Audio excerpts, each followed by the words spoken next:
Alright, welcome to Ben's OP Game Show, recorded live at 3 p.m. Pacific Time every Friday, right here, twitch.tv/TheGameFanatics. On this week's show, we're talking about Nier, Automata on PC, because it finally happened. 10 days late or so, I'm not exactly sure. Been a little bit of a Zelda coma, and speaking of Zelda, some more thoughts on it. Played even more, about 72 hours of the game. It's so crazy how things can change at such great lengths into a game. And we'll get into that a bit later. But first, take a look at one of my favorite stories of the week. Now, one of my favorite things to talk about has been Mass Effect Andromeda, and it's kind of ongoing what's happening. They didn't reveal gameplay forever, etc. and so on. And back in November, after N7 Day, I said the game was going to be delayed. It had to be delayed. They hadn't even shown gameplay at that point. Well, it never got delayed from this March release date, which was rumored at that time. And now we get some fun little party favors for me as to why maybe this game should have been delayed. So, his name Nathan Ranney is an indie dev. Been tweeting some nice little GIFs that have been fluttering around the internet. Let's just take a look at them and let's see just how AAA this product is. I mean, this is 5 years or so in development. Hundreds of people probably worked on it. BioWare, big pedigree. EA, one of the biggest companies in the world. Certainly in the world of video games, in the top 5, probably.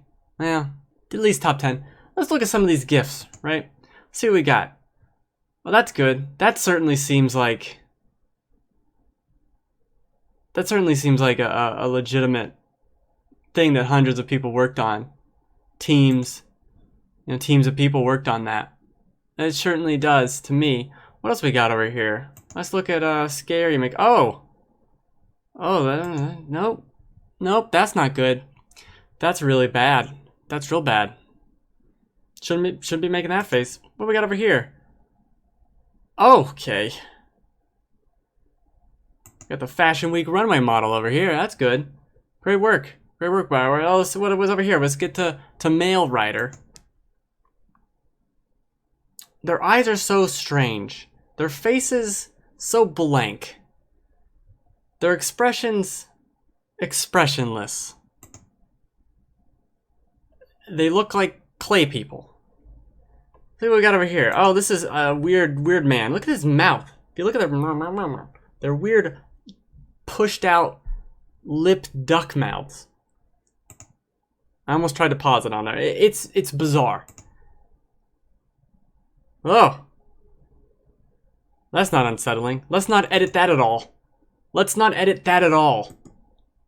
Right? What's this about? Oh, I don't know. Crazy Arm Man. Crazy Arm Man just runs by. Now I understand. That's more of a glitch than anything else, right?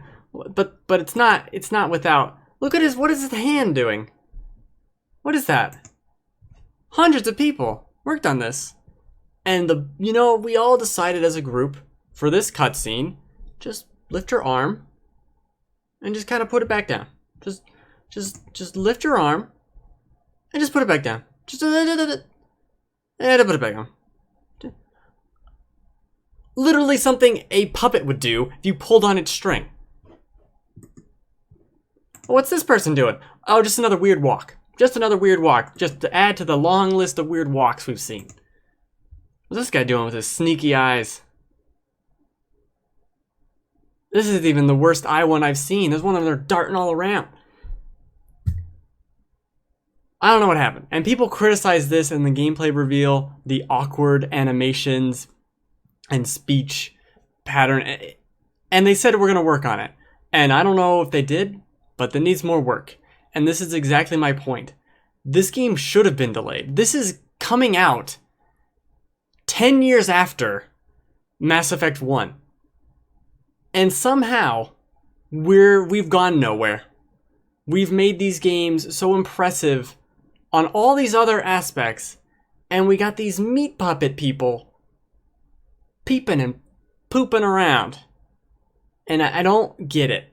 I don't understand how this, like, they had to have known this. They had to have known this going in, that this was going to get shit all over. And early buzz from the preview on EA Access is that the first couple hours aren't very good and are filled with crap like this. And this isn't even mentioning the bad dialogue I've seen, the awkward delivery for some of it, the weird writing that's like so on the nose, and just like, talk about, sometimes you have to read between the lines. Let me just tell you the lines. What's in between the lines? I don't know. Let me just explicitly state it. Like, so strange. And coming from BioWare, it's really bad. And some of these GIFs I've seen are so funny that I thought for a while, because I had the game pre-ordered, I thought for a while about canceling my pre-order. But I decided against it, partially because I was getting a decent deal, and the other reason was I think this might be the most unintentionally funny game ever released. If this is just a normal cutscene that can happen, and I've seen countless more than this bizarre one, than the ones I've shown. Like, there are probably hundreds all over the internet at this point, and they're all just bizarrely weird, and it's not even excusable. It's not like, oh, this is a glitch. It's like, no, man, you knew this. You knew this was happening. This isn't an isolated incident. It seems to be the game's just fucked up. And that's not good. But it might be pretty funny. And also, people are saying the combat is good. And at a certain point, I like that. But man, this is going to be one of those games where you turn subtitles on and you just read the subtitles. Because if everyone's doing the little hand, I criticized Horizon for this, and they have really bad character interactions, like the NPCs, the quest givers that aren't main quest things, doing really shitty stuff, stupid dialogue.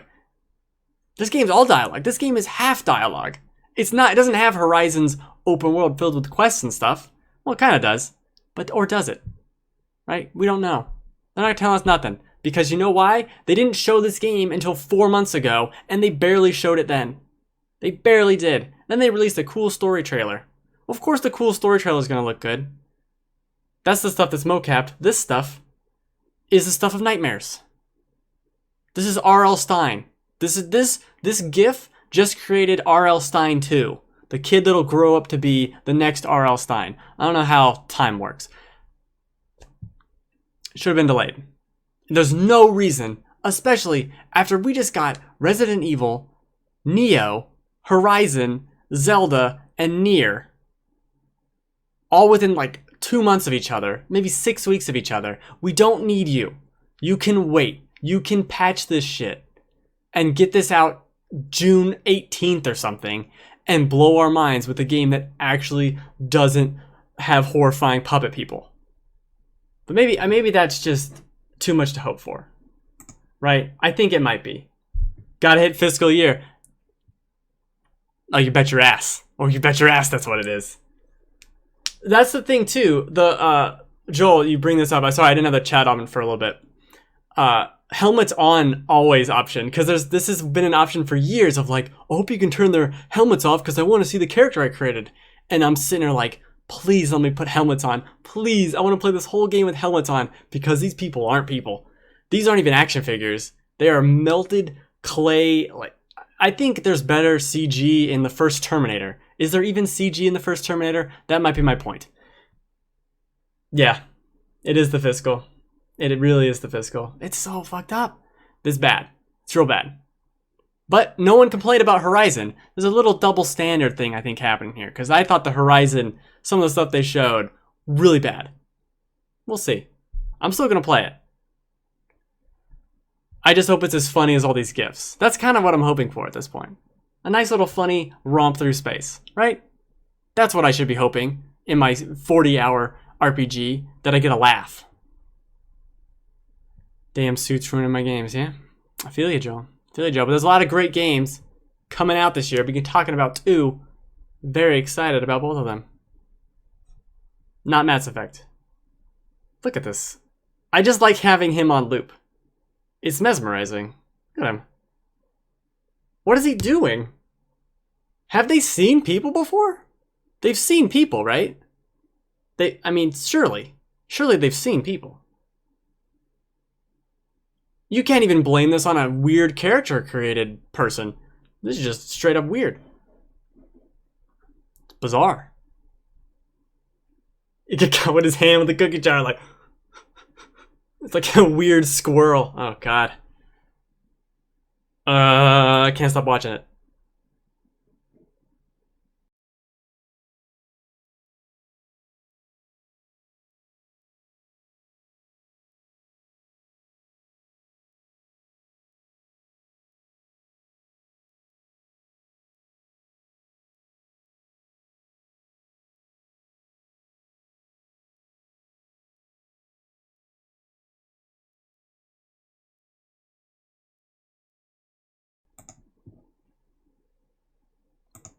Let's move to something that's better. So Nier, I love the original Nier to death. And I'll get into why in a minute. And I love Platinum. So obviously this is for me. This is the perfect product for me, Nier Automata. And I had to wait for the game to come out on PC because I'm not gonna play it. I know it's stupid. I could have just played it on the PlayStation, but I had the amazing Zelda to play, so I'm willing to wait a week. I don't even know, several days to play it on PC. So it came out this morning. I've been able to play about 2 hours of it. This is also a game that I didn't really watch any trailers for. I just saw the good reviews. I didn't read them. Didn't see or hear anything. Like I'm not paying attention. I just know it's a game I want to play, so I'm done. I'm sold. I want to play Nier. And the first 2 hours of this game are absolutely incredible. My expectations blown way over. Like everything about this, I love to death. It gets Platinum's combat and all that shit perfectly down, and it has the amazing Nier oddball weirdness. For instance, the original Nier had these moments where, it's a third-person action game, the original one, not with this good of combat, but it had these, it's going to be over the shoulder this time, and now it's almost like a Diablo game, and you're dodging bullets, which this game adapts, in spades. And then now it's side-scrolling, like the camera kept panning and doing these different areas and trying these different things, stuff that can only be done in games, like this weird experimentation stuff. There's an entire dungeon in the original Nier that is text-based. You straight up, you walk into the room and there's a door on the left and there's a sign on the right. What do you want to do? Read sign. Like there's an entire dungeon like that that's just text on the screen in the original Nier. It does. There's so many crazy things. Also, like you do the full game of the original Nier, and once you beat it, you can replay it like New Game Plus, but you can only start over from the halfway point for a story reason. And it's why weird shit like that. Also, there's an ending, like the best ending or the final ending of the original Nier, deletes your save file and you can't recover it. Like you can't even use that save slot anymore. It just does weird shit like that, and that's why I loved it. It's got this bizarro world that is so unique, and it does these things that no other game does. And now with Platinum's over-the-top action, it's the best of both worlds. I'll bring this up. I don't really want to spoil. It happens in the first hour, but I don't really want to spoil it because I didn't know it was going to happen. I didn't know the story was going to go there, right? The beginning of the game is this. This is the demo, but this is the beginning of the game as well. I didn't know it was going to go where it went. And once you get there, my mind is still like trying to like get the gears moving of what happened, like what's going on in this world. And you're in this base and it's all in sepia tone for no reason, just because it can do weird stuff. It does. And that's why I love it. There's these like chips you can put into your loadout. Think of it as your loadout. So even a bunch of different slots you can fill up, and some take up more and some take up less, right? And it's things like an experience gauge or enemy HP bars. So you can unequip them or whatever. There's one that's your CPU unit. You have to have that, right? It tells you in the description, if you remove this, you'll die. But the game lets you remove it and kills you. And then the credits roll really quickly, and it's like, hey, don't do that. You unlocked ending F or whatever. and then it lets you just play the game from where you were. It does weird stuff like that. While I was playing, I was kind of messing around when I was going to record some footage for it. And if you die at the very beginning, it gives you an ending. Like, it just says, oh, and they failed. Here's the credits really quick. Like, you unlocked ending W. It's weird shit like that. And that's why I love Nier. And there's so much, like, they did the combat perfectly in this, with the light and heavy attack. It's platinum. Like, this is Bayonetta with weird robots, and now an open-ish world. I don't know exactly how open it is. I have explored it in a limited capacity. There are side quests, there are little people making their way around the world, and it's strange, too, to get another game like Horizon, and also like Zelda, that's in a post-society where there's robots running around. It's very strange that all three of those games came out so close together. But this is I didn't think after playing so many hours of Zelda that I could go into another game and like it this much. I didn't think I'd like this game this much, and I know it's super early, so I played 2 hours of it. But this game is perfect for me. This is exactly what I want from a game, what I want from Nier, what I want from Platinum. Everything about it is exactly what I want, and the PC port is great. It's worth mentioning that. I mean, what else does it do? It does those, like, it has this Dark Souls mechanic too, where you can die and you lose all, like, your items and stuff, and you have to go back and get your body. It's kind of limited in that respect. There's no autosave, so you have to unlock little save stations, and you're running around to kind of clear them out and then fight, and it lets you do whatever you want. Like, I fought this guy, it said he was level 25, and I tried to fight him, and I eventually died because he can one-shot me, but it lets you just go around the world. And it starts doing these things like, oh, I went into a cave, and the camera peeled back to an over the head, like, Diablo 3 looking camera. And now I'm just running around like that. And there's the bullet hell moments, and there's little, almost Galaga, or what's the other, Defender segments in it that are just out there. They just do these weird things, and that's why I love Nier. It does this weird stuff. No other game that I played really goes... They either go full weird and like the lollipop chainsaw type of weird, but this is just bizarre to be in it and to, like, to talk to these people in the world and the things they say, and there's layers of it. It's almost like Metal Gear Solid. There's layers to what's being said in the story that I know I'm going to get the full gist of way down the line in another playthrough. I already know this is a game you have to beat like 3 times to get the full ending or something. There are so many layers in what they're saying, and how many, like, stuff happens at the beginning, and then you realize, oh, that's what was going on. Already in 2 hours I've had that. It has RPG elements, so there are items and crafting and quests and things like that. It is connected to Drakengard, which is why I wanted to play those games, but I never have. I remember when 3 came out on PS3, I wanted to try it because I loved Nier, but I've only ever played Nier. I know they're loosely connected, but very loosely, very, very loosely. And even the connections to the original Nier in this one, I don't know. I'm not sure how they are connected. Besides the setting and some of the things that kind of go on. I think it was a pre-order bonus. I got the book, the little Grimwise or whatever, from the first game to be my little pod floating around with me. But I love it. Oh, you can also shoot. Like, that's something that makes it different from Bayonetta, is the shooting. Like, you can shoot at any time and kind of aim. What else? Oh, I guess talking about the RPG. It is... I would describe it this way. It's more of an RPG than a Bayonetta, but it's less of an RPG than certainly a Mass Effect or a Fallout, or even maybe closer to Breath of the Wild in terms of RPG systems. Like, there's no equipment in this that I know of except for weapons, but they're leveling up. You know, you don't do that in Bayonetta. You don't level up. There aren't level 5 enemies.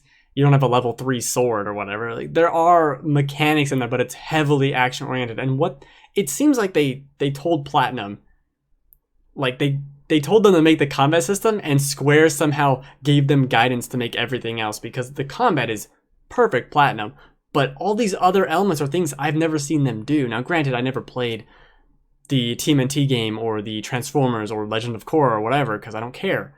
I care about Bayonetta. That's what I want from Platinum. So I'll get that and I'll play that and love that. But this is, I mean, this is chocolate and peanut butter to me. This is two great tastes that are great together, and I love what it's doing, and I can't wait to play more of it and to beat it and to play it again and see what like because from what I hear, the second playthrough has all these different like new content basically, and it kind of did that in the original Nier as well. You'd start learning different story aspects that became known to you only on the second playthrough, and I think that's a little, on one hand, that's dumb and annoying to kind of gate things away from the player in such a way. But if the game's not, I don't know how long it is, but if the game's not super long, or if there's a way to like skip a bunch of things or do a new game plus and to see it all again with all this new information, I'm totally fine with that. Especially Bayonetta is one of the few games, the original Bayonetta is one of the few games that I played and immediately started again. I really don't do that. I very, very rarely finish a game and go, well, right back to it, you know? And the only other recent example is Resident Evil 7. I played through that game like 5-6 times because I love it, and it's also not very long. But I think besides Bayonetta, I didn't even play through Bayonetta 2 a second time right away, right? But this is, I think this is the next game to do that. This is going to be my game because it has, you can see the combat. It's good shit. The combat's good. It's exact. I mean, I don't even know. It's got all you want: the attacking, the dodging. It's got auto. That's the thing. You can customize your little loadout, so it has auto item use. You can unequip it if you want. There's different. That's the RPG. That's the RPG mechanics. Your little loadout, your little chips on your CPU board or whatever it is. I do think the menus are kind of funky. It takes forever to pause and look at the map, which is something I do a lot, and I would prefer it not. It's like, okay, pause, bloop, map. That's too long, okay? I know that's 2 seconds. That's too long. Let's pick it up. Let's get to the map. We don't need a cool, I mean, it's a cool animation, but I don't need it to take 3 seconds to get to the map, especially when the map is so vague and weird. So there's things like that, but hot damn, this is a good year for games. This is the best 3 months for games probably ever. Like, there have been really good years for games, but 3 months? Like, that's absurd. That is absurd. Now, granted, I don't remember the release dates of, like, Half-Life 1 and Metal Gear Solid or what. Who cares? But you get my point. This is another game that I feel already stands toe-to-toe with Neo and Zelda in terms of my favorite games of the year, and Resident Evil 7. Haven't played Horizon yet. It's got those shitty animations that I want to make fun of for a little bit longer before I play it. Plus, I'm also a big fan of ladies with swords. Ever since Kill Bill, I think that's a good aesthetic. Oh, that's a good example of level design. You can drop that bridge later, and it all starts becoming a little connected. And there's treasure chests. Oh man, there's treasure chests that are locked. I don't know why. I wonder if it's playthrough too. I wonder. I'm super into it. Super into it. If anything can make me take a break from Zelda, it's got to be good. Plus, I got a little robot friend. All right, that's enough. It's a great game. Thumbs up. Is there an in-fiction reason for the floating swords? Not that I know of. They are robots. Oh, no, there is. There is, because she does something similar to that on the first boss. Kind of levitates the boss's weapon and uses it against him. So, in a way, yes, there is. I forget what they said, but it has to do with something with their programming. So maybe they're manipulating. Oh, maybe this isn't even a real world. Maybe they're manipulating the code of the world. Wow, that might be a spoiler that I stumbled upon. I don't know, but there was some rationale because she was able to catch a giant thing and hold it in the air too, and that was explicitly done in a cutscene. Huh. I don't think it'd be fake. Why would it be fake? I don't know. Now I don't know. Now I'm gonna be looking for clues the entire game, trying to figure out. Oh, it might just to be cool. There are a few things. that are just to be cool, I would say. Honestly, though, if the little robot buddy can fly, I would say that this is a side-scrolling section, obviously. If the little robot buddy can fly with no propeller or obvious propulsion, the swords can fly too. I know it's kind of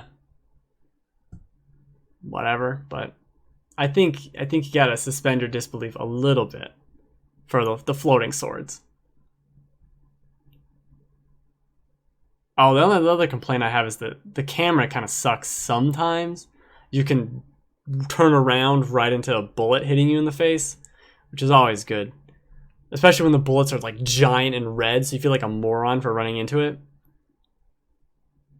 But look at it, like, 3D action games don't do this weird stuff that it switches. I know switching camera angles isn't an amazing thing.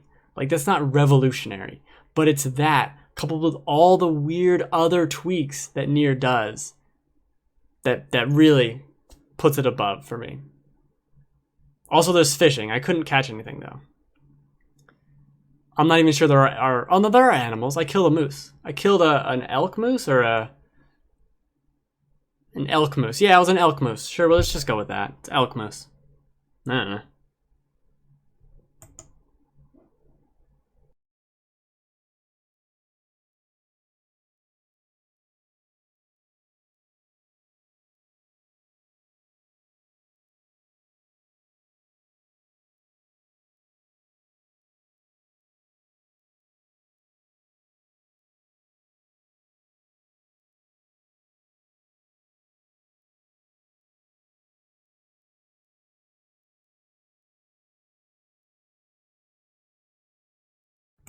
You gotta watch out for the rare and endangered elk moose.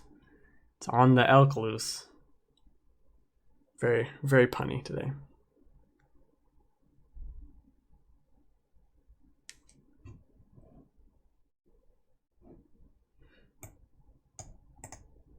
One second.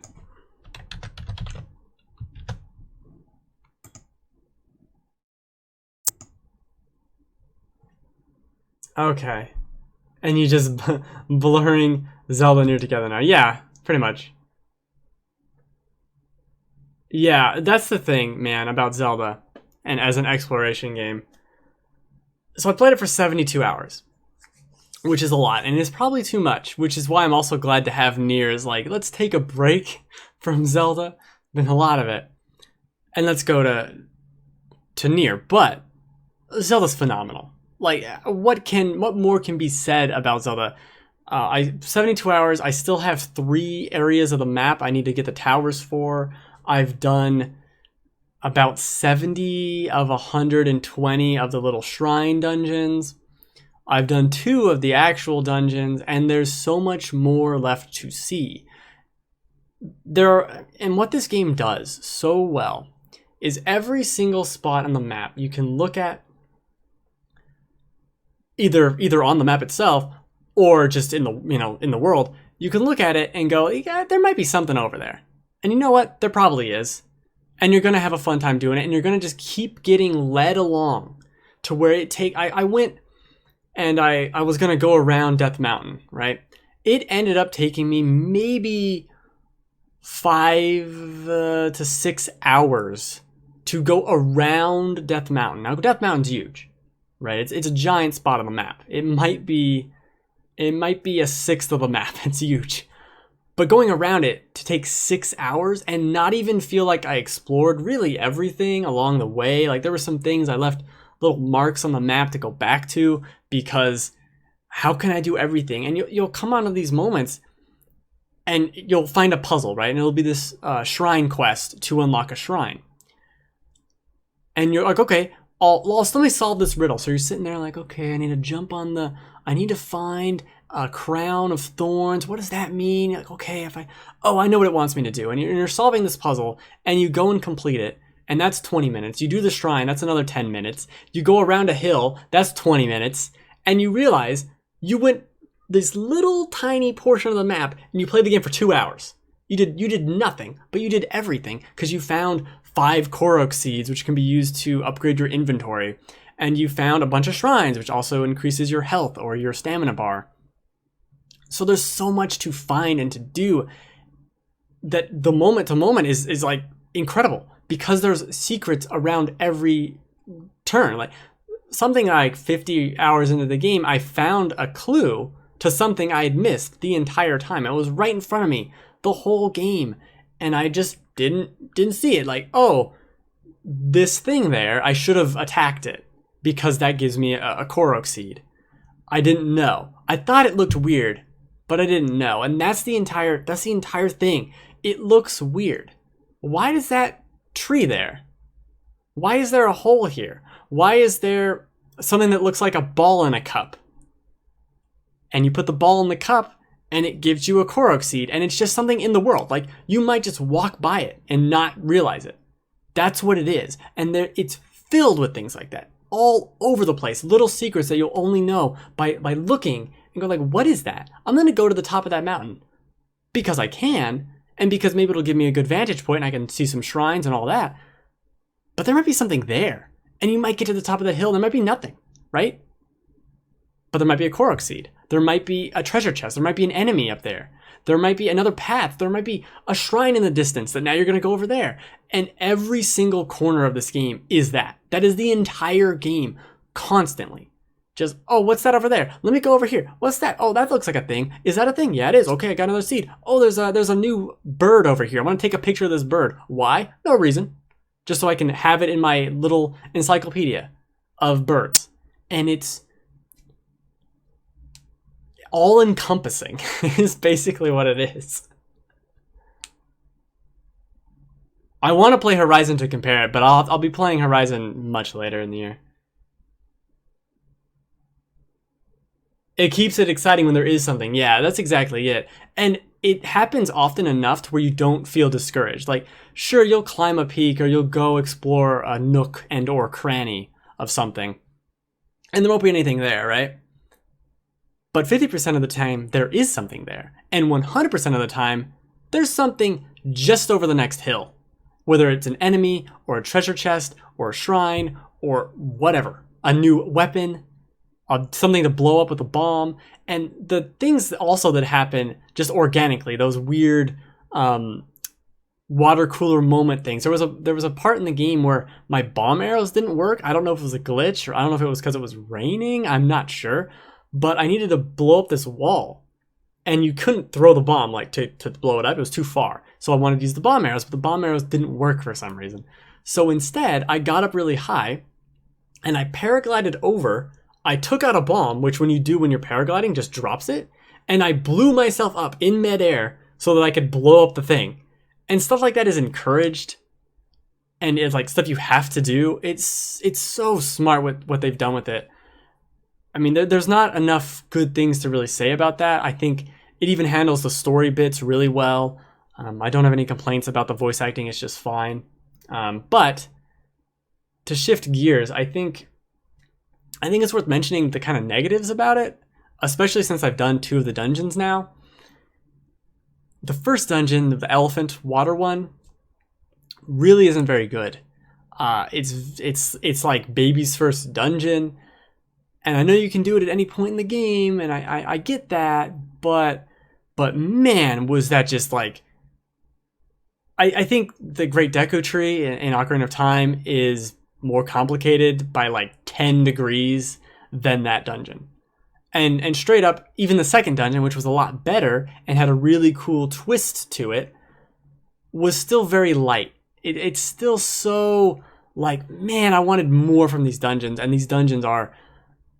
Don't get your hopes up. Like, you can get really this grandiose idea of what these dungeons can be by exploring this incredibly impressive open world, right? Just amazing what they've done. But what they've done with the dungeons is dropped the ball. And so you shouldn't be super hyped for them. They're cool, and it's interesting, like, how you get to them, and you know, the boss at the end is cool, but really do not live up to it. And it partially... calling them dungeons is generous. Yeah, they're more like extended shrines. That's exactly the point. And I was concerned about that, but I think the biggest problem is that there's too much. but not like there's too much to do or there's too much of this. There's 120 shrines. There was a certain point in the game where I had 2 shrines in a row that were combat shrines. Now, I like the combat shrines, but 2 in a row, like right next to each other on the map, is a little silly. And it was that moment that I started to realize something about these shrines. They exist on this spectrum of infuriating and incredible. And the vast majority of them are closer to incredible than infuriating, but they exist in the good to great, but mostly good area. There are some shrines that involve the motion controls that are straight up, I think, impossible if you were playing with the controllers on the Switch, because you'd have to rotate the whole thing around and you can't see the screen. So that's weird. There are ones that involve using, you stop time on an object and you need to whack it to hit it into a hole. And this was for an optional chest, but that was the most infuriating thing. And I beat like all of Neo, and that was more infuriating than anything I did in Neo. So that should tell you, fuck that puzzle. I can't believe it got past anyone at Nintendo. That was so bad, so terrible, not fun at all. At no point in playing your game should I feel negative fun. Negative fun. Now sometimes I might be like discouraged. Negative fun. Negative fun. This is like, people could throw controllers over this. It's bad. It's real bad. And then one of these motion controls, almost just as bad. And then there are incredible shrines that are like 10 puzzles, and you're solving all these different aspects of it, and there's different ways to do it. And it's like, oh, I didn't even think of that. Oh my gosh, that's so cool. And then there are shrines that are like one room, and you go and you like shoot a fire arrow, and it's like, you did it. You know? And then the optional treasure chest is just off to the left a little bit, and you have to like look around a corner and find it, and then you leave. So the shrines are so overall all over the place. They can be incredible and deep in, 10 puzzles. Like I'm unlocking this switch, and then I'm moving that over there. Okay, then I cross this bridge, then I go over here and solve another 3 puzzles. And they can be the simplest little one room forgettable things, and that's the point. 70 shrines in, I don't remember any of these places, right? I remember a fighting dungeon or whatever is an option of them. I know certain of these puzzles. I remember there was a fire one where I'm using the motion controls to dodge water. That's cool. But man, 70, and I can maybe remember 20 at best, right? And some of these don't need to exist, and that's what I mean when I say there's too much. There don't need to be 120 shrines. There can be 60, and you can incorporate some of these puzzles into the dungeons and make the dungeons more interesting and better, quite frankly. And some of these shrines straight up can be deleted. They don't need to be here. And part of the problem, much as I love the exploration and all the aspects that brings, is eliminating pieces of heart and turning it into shrine rewards. Because it doesn't matter. Like, why would I fight that guy? Why would I go up that hill? It's going to give me a Korok seed. There's 900 of them. Do I need all 900? I don't know. I'm a little neurotic, but I don't know if I'm that neurotic. So I don't need to, right? I'll look at a guide later in a month when I'm ready to find all the Korok seeds. I'll find them. So why are, like, it's just weird in that respect. You don't need all these shrines. You don't need the forgettable ones. You don't need these dungeons to be arguably the worst dungeons in years from a Zelda game. Like, you're not going to remember them. You're going to remember the one thing you can move about them, and that's about it. You're not really going to remember, oh, that puzzle. Like, the second dungeon I did was the Death Mountain one, and I couldn't find the last one, like the last switch for a little bit to activate. And I realized it was the easy one I forgot to do. I'm trying to like turn all this stuff. I'm like, where is it? Where is it? Oh, it's just right there. Like, I just missed that. So I'll remember that. I'll remember missing the one that was in plain sight and doing all the complicated ones first. That's exciting. It's frustrating a little bit as a Zelda fan to be like, they got so much right, and then they really just dropped the ball on this. I think the shrine quests to get into some of them are more interesting than anything you'll do in the game, at least that I've done, in terms of the survival island, or the one that's all in darkness, or the one that's like it's like super wet and rainy, and I'm like, I don't know how to do any of this stuff. I guess I'll just whack these balls up a hill, and it works. And like solving those mysteries ends up being much more interesting and rewarding than the dungeons. Also, something I realized while playing it recently, when you played the 2D Zelda games and you'd be in the mountain area or somewhere, and you'd go into a cave, and the cave would have a puzzle, and it was just a random one room that had a puzzle. I realized they finally did that for a 3D Zelda game. 3D Zelda games don't traditionally just have random puzzles all over the place. Like, they might have a thing here or there, but going into a cave and having something like that is exactly what a shrine is. It's exactly like, I found a shrine yesterday that was on this cliffside, and you had to kind of climb a weird spot and then throw a bomb and get into it. And like, that is exactly what a 2D Zelda would have done. Made this weird bombable wall that you went into, and it was just optional thing to do. And I love that idea of it. Like, that it's such a stupid realization, but that they put 2D Zelda exploration rewards and concepts into a 3D game and flawlessly executed is incredible. I mean, even with those complaints, like even saying that a lot of these shrines are stupid, a lot might be hyperbolic, and the dungeons are definitely a letdown. The game is still easily one of the best games ever made, I would say. Maybe that's more opinion, but I think inarguably it's one of the most important games ever made. This is something we'll be talking about for years and years. 10 years from now, people will be talking about this game.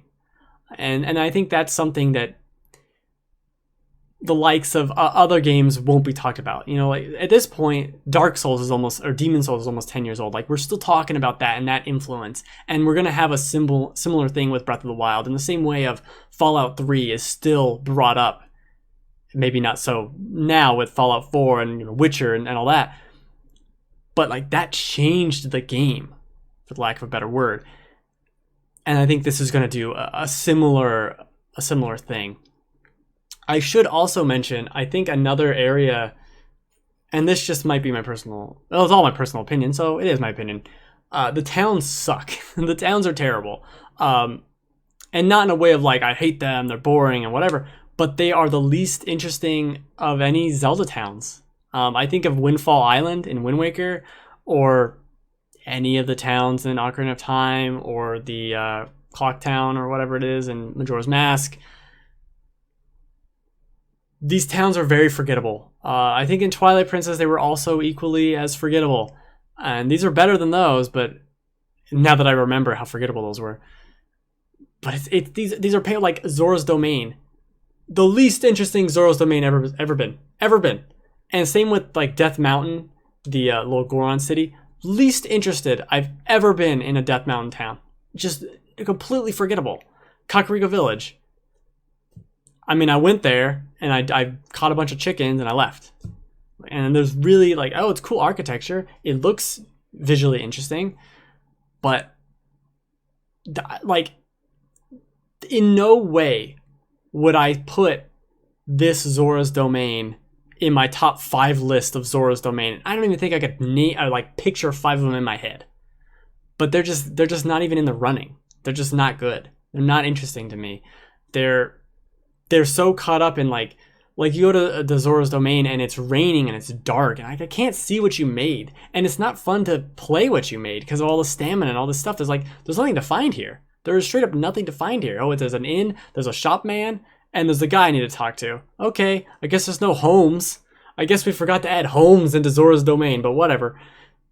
So that's strange to me. I think oddly enough, the little horse stables that function as inns are the most realistic and interesting in terms of establishments that you can go to, even though they offer nothing, but at least they're their own thing. And they feel, again, realistic. They feel like something that would actually be in this world because it's so large and because there's no people. We have all these stables to bring people in, and there's travelers and all that. Whereas these Goron City and Zora's Domain are so off and secluded, and they're almost isolationalist in a way that I don't.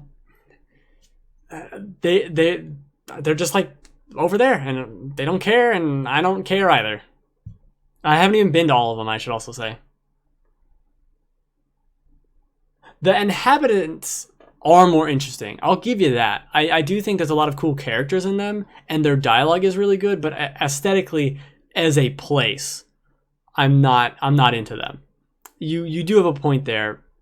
There's some good people in Zora's Domain to talk to, and like that whole story, the storyline of Zora's Domain in this is great, and that's incredible. Like that's what I'll remember. But the place, no. I mean, everyone remembers going to Zora's Domain in Ocarina of Time and like the little route you had to do and getting there and then seeing it when it's frozen and all these moments associated with that area. Unless there's a plot twist after I beat the 4 dungeons and I have to go back and like things are changed or something and there's more story, which I don't think is going to happen. I don't feel like there's going to be as a connection. And it's partially the problem for me is that the world outshines these places tenfold, right? There's so much more to see and do and to love and discover in this world than there are in these towns. They are basically just, they might as well be menus. They might as well be, do you want to sleep? Do you want to buy stuff? Yes, no. Like that's what they might as well be. Here's some quests. And I like the quests, and I already said I like the dialogue, I like the characters there, but as places, they're so small and insignificant compared to the breadth of the wild that you're spending the rest of the time in. And so I guess that's my problem. And it's like such a tiny problem to have. I think the bigger problem is the shrines that I'm talking about and the lackluster dungeons. Those are bigger problems. Not liking the towns as much is kind of dumb, admittedly. Like this is kind of dumb, but it is something that I was thinking about. Even something like Lake Hylia is, I mean, it was a cool bridge, right? Cool bridge. That's it. There's a shrine down there. Oh, okay. Like stuff like that, returning names. Don't do it for me. The Temple of Time is cool. But I mean, that's it. Like, that's my description of it. It is cool. It's cool to see it, I guess. That's not a great description. That's not really, like, that's not high praise. The same type of praise I can give to the rest of the world and 99% of the rest of the game. One thing they did way better, I would say, is the Lost Woods and that whole area. That's incredible. That's something that I'll remember. That's a top 5 of Lost Woods and corresponding forest. That's a top 5 there. That is a great little city, a great entrance, little quest lines in it. I loved that. It runs like garbage on the Switch. But besides that, that's a great little place. I would want a quiet place. No, I get it. Yeah, I completely get it. Especially a lot of those people, especially the Zoras. Was it the Zora? Yeah, they were very like, don't trust the outsiders because the outsiders used this technology and killed everyone. And I appreciate that. And I like that. They do feel grounded in this world. It's not like, sure, there's kids running around, but it's not that happy bubblegum, world. And it fits. It fits pretty well. Killed my train of thought. Actually, I killed my own train, or one of the few places of respite. Oh, yeah.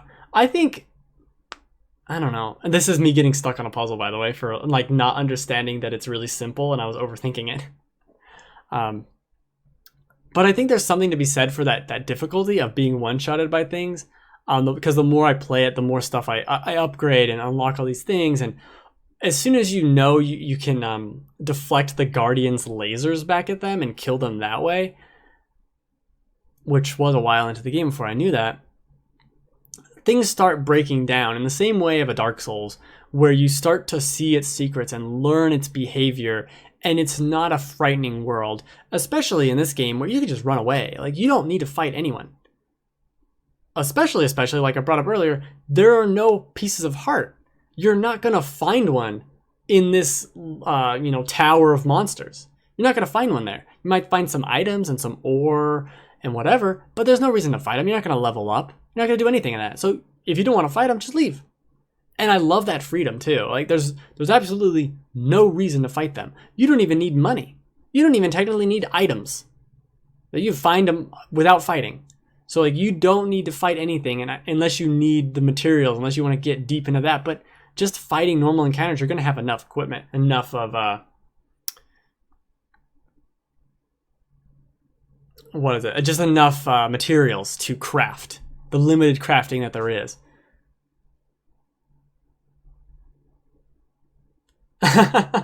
Dude, that's the thing. Oh my! I wish there was a guardian in this. I could like skip to the time frame. It takes at my current state. I don't know if it gets better or faster, but it takes like 3 hits to deflect the guardian's laser back at it. And here's the trick I found. So it does its whole thing, and I was like, and it cuts out. As soon as the laser cuts out and is gone off the screen, you press A to do the little deflect, and it should. Maybe the timing might have to work out for yourself, but it will deflect it and it will shoot it right back in the face. And the first time I did it, I deflected it like it moved, so it deflected at a weird angle and it went and shot the mountain, and it's just like this off to the side. It's fucking incredible stuff. I love things like that, and that's exactly the point. 60, you play the game, you've beaten it. You didn't know that was a thing. There are still moments, because I've played like 72 hours. There are still moments of like, I don't know what that is. Like, what the hell is that over there? I don't know. Or I'll be throwing a bomb and being like, oh, I can do that with it? I never would have thought of doing that, but this puzzle required me to do it. Like, oh, okay.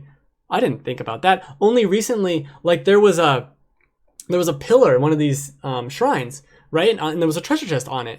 And I could kind of see how I was supposed to get it, but I just didn't care. So I froze it in time. And I shot it with like 3 arrows, and it knocked it off its pillar, so I could just go get it. And I got my arrows back too. Like, that's how I solved that puzzle. 100% not how you're supposed to solve that puzzle. I think I actually could have picked up a metal block and knocked it off the top, but it's so amazing the things that the game doesn't tell you that you just kind of find out. Like, the first time I discovered you can freeze waterfalls, like, you can make an ice block. Oh, I just realized how to solve a puzzle. You can make an ice block on the side of a waterfall. So it's horizontal, coming out of the wall of the waterfall. And you can climb waterfalls that way until you get the Zora thing, which I didn't even know existed, again, until like 50 hours into the game. Because I'm like, main quest, I never heard of that. I mean, I had the Master Sword before I even did any of the dungeons. Just because, like, that's how I want to explore and get everything before I do that. And, oh, that's funny. Hold on.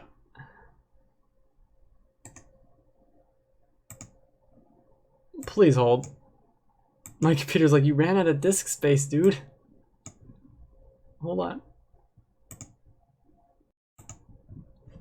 Okay, I recovered from that. There's something.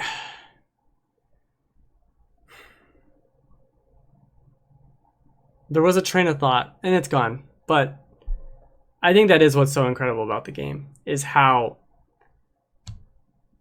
there's still new things to find and discover. The fact that, I mean, you can play a Skyrim for 100 hours, and I did. And I explored basically the entire map, but I'm not learning new combat things. I'm not seeing anything new. I'm just fighting another dragon. And there's things like that in this too, like all the bosses. I'm fighting them, and I know how to fight them, right? Like, I'm not learning anything new about them. It's just, here's the boss that I fight and whatever. Like those giant rocks. That's my train of thought. There, it came back. The enemy variety in this game is very disappointing. When I started thinking about it, I haven't seen a like. I haven't seen like the tick tykes or whatever they're called, the little water floaty spiders. What was the other one? There aren't Deku shrubs, although there are Octoroks on the land, so that's basically the same thing. There are a couple other staples, Zelda staples, that are missing.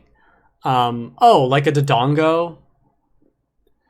Something like that. There's no Dodongos. There's like a giant dead one, but that doesn't really count. And it might not even be a dongo. It might just be a giant skeleton. I don't know.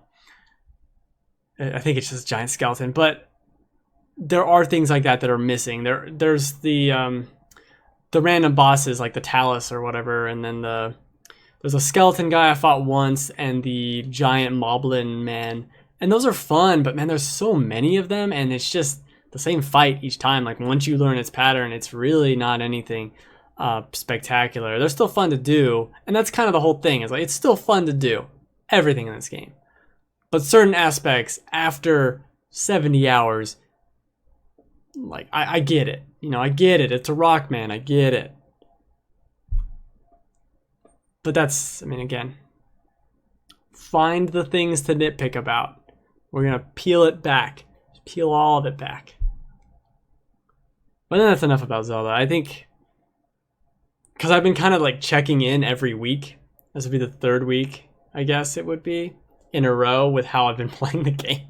Because it's so huge. There are so few games like this. And I think rushing through it, like beating this game in 30 hours, I think is stupid. I think that's a disservice to everything it is. It's so much more than just the sum of it. Like, no, it's not these story moments. It's not, oh, I found the Temple of Time and I got the sword, okay. Like, it's exploring. It's going and getting lost for 10 hours. You play the game like 2 nights in a row and you did nothing. You did shrines and you explored over here and you talked to no one. You did no side quests. And I love that about this world, that it is, like, people will call it barren. And that's the point, I think. And it's so interesting to me. It's not empty. There's always something there, but there is a loneliness to it that works perfectly. Incredible game. Now, I really hope I like Nier almost as much, because this is my year for games. Resident Evil and Neo, and these, they made all the games for me this year. That's what they did. They took a couple of years, gathered all the higher ups, and they made the year for me. And that's this year. Also getting Prey, and then I think the year for me ends. The year for me ends right about there, actually. Unless there's a Pokemon on the Switch and a new Mario on the Switch. Okay, the year continues. New Animal Crossing. Okay, I could get down with that. I doubt that.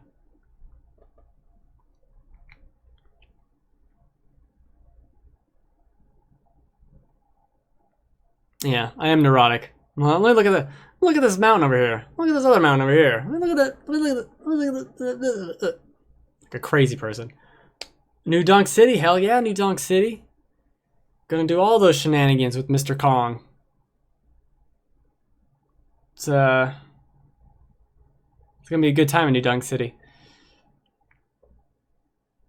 Honestly, though, after June, I can't think, besides Mario, like you just said, I can't think of a single game I'm interested in, but I know, Crackdown 3.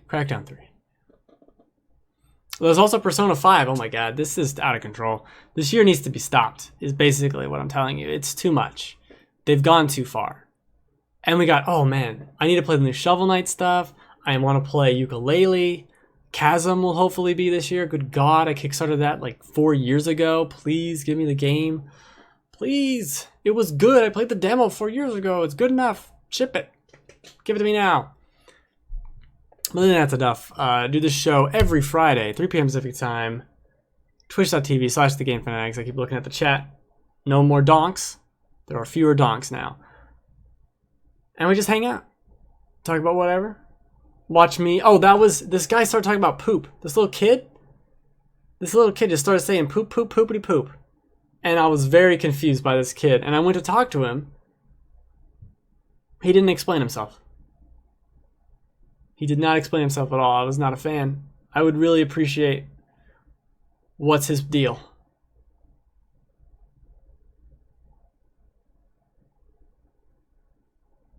And it cannot be understated how great the art direction is. Overstated? Understated?